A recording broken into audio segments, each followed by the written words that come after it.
একটা স্যাঁতস্যাঁতে সন্ধ্যা। গ্রামে ফিরছিল ২৫ বছরের শুভ, তার দাদুর পুরনো বাড়িতে। পথে সে দেখতে পেল এক বিশাল পুরনো বটগাছ। আগে এখানে রাস্তা ছিল, এখন গাছ আর জঙ্গল। এই গাছটা এত বিশাল, এর পাশে আগে রাস্তাই ছিল, এখন যেন একটা ভূতের জায়গা। গ্রামে ঢুকেই সে মাধব কাকার সঙ্গে দেখা করে। সন্ধ্যার পর ওই বটগাছের দিকে যাস না, ওখানে সাপ থাকে, কিন্তু সাধারণ সাপ নয়। মানে কাকা, সাপ সাধারণ নয় মানে? ওটা নাগিন, শত বছরের পুরনো নাগমণি পাহারা দেয়। কেউ চুরি করতে গেলে সে চিরদিনের জন্য অভিশপ্ত হয়।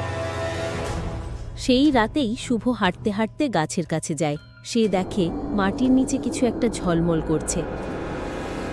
এটা তো মণি, সত্যি। এটা পেলে আমি বড় লোক হয়ে যাব, কাউকে না বলে নিয়ে নেই। যেই শুভ মণিতে হাত দিল, গাছের নিচে ধোঁয়া উঠল।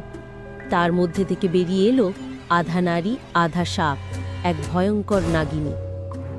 আমার মণি চুরি করছিস, তোকে আমি ছাড়ব না। এবার থেকে তুইও সাপ হয়ে বাঁচবি চিরকাল। না, আমাকে ক্ষমা করুন মা নাগিনী, আমি ভুল করেছি। নাগিনীর চোখ আগুনের মতো। শুভর শরীর আস্তে আস্তে পাল্টে যাচ্ছে, সবুজ রঙে সাপের মতন।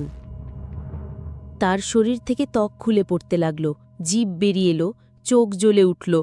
শুভ আর মানুষ নেই, সে এখন একটা সাপ।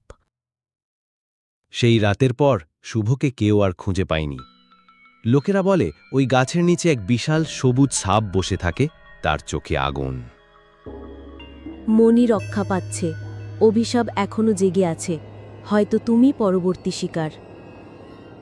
বন্ধুরা, যদি কোনোদিন পুরনো গাছের নিচে ঝলমলে কিছু দেখতে পাও, হাত দিও না। হয়তো সেটা মণি নয়, এক অভিশাপের ফাঁদ।